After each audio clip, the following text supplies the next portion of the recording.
All right, let's get right into this explainer on the massive new frontier upgrade for Anthropic's Claude 4.7. Look, if you're building with AI every day, you already know where the friction is, right? We've got models that are blazing fast, and we've got models that are incredibly smart. But the actual bottleneck? It's trust. So today we're unpacking a release that goes right after that exact problem, bringing us some seriously profound updates in reasoning, vision, and everyday operational reliability.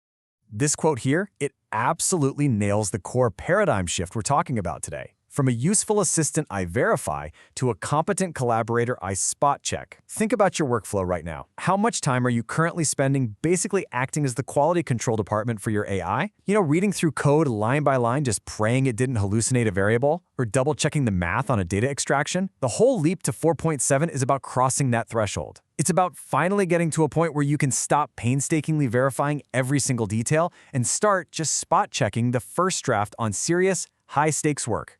To keep us perfectly on track, here's our roadmap. We're going to hit 1. The Frontier Upgrade. 2. High-Resolution Vision Unleashed. 3. Daily Data Extraction Workflows. 4. X-High Reasoning in Action. 5. Coding Against the Competition. And we'll wrap up with 6. The Honest AI Trade-Off. Okay, Section 1. The Frontier Upgrade. Crossing the Threshold of Reliability. Let's start with the feature that is literally going to change your entire workflow, which is self-verification. So, self-verification. Think of this like Claude writing up a draft, but instead of just handing it to you immediately, it hands it off to a highly critical, internal reviewer version of itself. It only shows you the response after that reviewer approves it or forces a fix.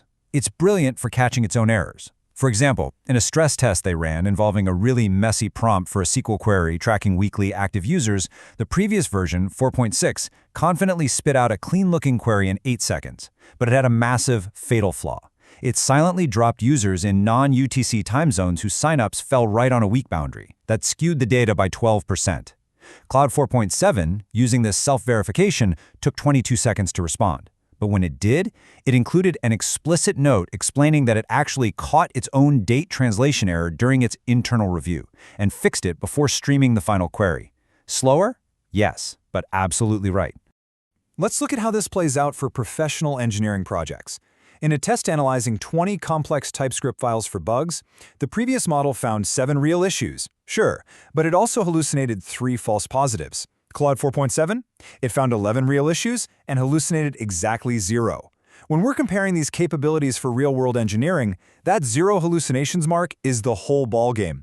Eliminating false positives saves you from spending 10 furious minutes chasing a complete ghost in your codebase.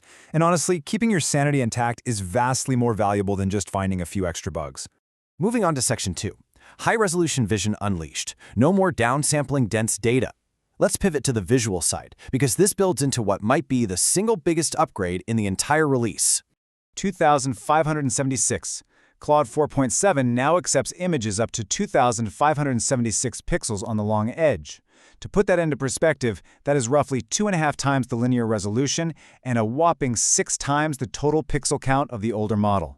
Previously, if you uploaded a super dense dashboard, a hand-drawn wireframe, or a screenshot with tiny text, the system just automatically downsampled it. You're essentially handing the AI a blurry version of your document and desperately hoping for the best. Well, not anymore. To really see this in action, check out this dense 9-panel financial dashboard scenario. This perfectly shows how the model moves from simply reading text to actually analyzing ultra-small visual data points. In a test using a massive 2400 by 600 Bloomberg terminal screenshot, the prompt asked for the 30-day change for copper futures. The trick? It was located in a tiny commodities panel buried in the bottom corner. Now, 4.6 could technically read the text, but it completely failed to reliably analyze it. Claude 4.7 totally nailed it. Section 3. Daily Data Extraction Workflows. Trusting the visual output. What's genuinely fascinating here is how we actually integrate these visual upgrades into our daily data grinds. Because this isn't just a neat parlor trick for reading small text. It's a massive, practical workflow unlock. Instead of sitting there meticulously describing every little detail of a hand-drawn UI mockup or a complex dashboard, you can just trust the structural extraction right out of the gate. It's literally screenshot, upload, extract. Whether you're dealing with PDF pages packed with complex diagrams, super dense data tables, or even messy whiteboard photos, the 4.7 model just gets it.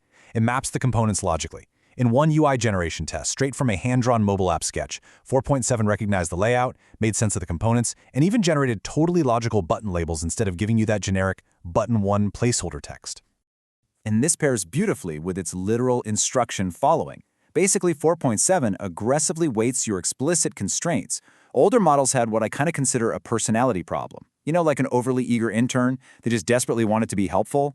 If you asked for exactly 5 data points and no editorializing, it would often give you 6 points and a helpful little summary paragraph that you absolutely did not ask for. Claude 4.7 weights explicit user constraints heavily against its default helpfulness. In a test generating a coffee grinder product description, it followed the prompt's negative constraints to the absolute letter. No adjectives means no adjectives. This removes an incredible amount of friction in legal writing, structured data extraction, and prompt chaining where you need an exact schema with zero post-processing cleanup. All right, Section 4, X-High Reasoning in Action. Deep dives for high-stakes problems. Let's really get under the hood and look at the new reasoning tiers, where we start hitting true expert-level capabilities. This X-High mode is built surgically for tasks where the cost of being wrong, like in a legal review or a security audit, is vastly higher than the cost of just waiting an extra minute. The model gives you a ladder of choices now. Standard mode uses a few hundred thinking tokens. High mode uses several thousand. But X-High? It leverages up to roughly 30,000 internal thinking tokens. Think of those as units of deep computational thought that it churns through before it ever gives you an answer. And the results are just undeniable. Look at this real-world fintech microservices security review. Standard mode found 6 surface-level bugs. High mode added some nuance and caught 9. But X-High found 14 issues, and that included this incredibly obscure trust boundary violation that required chaining 3 separate components together. Normally, that would take a human expert an hour of deep, focused reading to uncover. X-High found those deeply hidden architectural flaws in about 90 seconds. You obviously wouldn't use this just to summarize an email, but for complex financial modeling or deep code audits, this mode brings expert-level depth. Section 5. Coding against the competition. Where the frontier stands today. So, objective reality check. How does this actually stack up against the other major frontier models? If you're trying to figure out which ecosystem to invest your time in, the landscape has definitely shifted. Here is the matrix. While Gemini 3 Ultra is still holding down that tight workspace integration and GPT 5.4 is still leading slightly in raw math and those massive 200,000-plus token contexts, Claude 4.7 is definitively trading punches and frankly pulling ahead in software engineering coding and high-res vision. On the SWE Bench coding benchmarks, 4.7 has improved its accuracy by roughly 8 to 12%. Look, if your daily workflow is highly visual or involves complex software engineering, Claude 4.7 is currently the definitive leader. If you need massive document retrieval, GPT is still strong. And if you live natively inside Google Docs and Sheets, Gemini is still your best bet. Finally, Section 6, the honest AI trade-off, the cost of precision. Before you go wiring this into all your production workflows, we absolutely need to talk about the honest operational trade-offs here. Because, look, these upgrades are massive, but they come with a cost. The accuracy is phenomenal, yes, but you are absolutely going to hit rate limits faster. You're going to burn through API tokens, and you will experience slower response times because of that internal verification pass.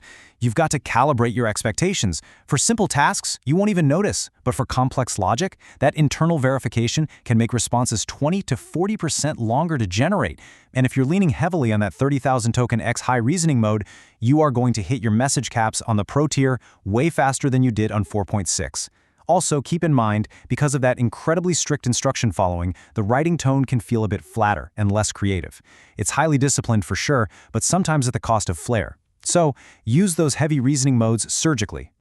So, we are finally making that leap from babysitting our tools to genuinely collaborating with them. Which brings me to this. Which annoying, reoccurring AI failure are you most excited to permanently eliminate with this new level of expert spot checking? Seriously, think about how that shifts your daily bottlenecks and how you can apply these high-resolution and deep reasoning workflows right now. Thanks for joining me on this explainer. Keep experimenting out there, and I'll catch you on the next deep dive.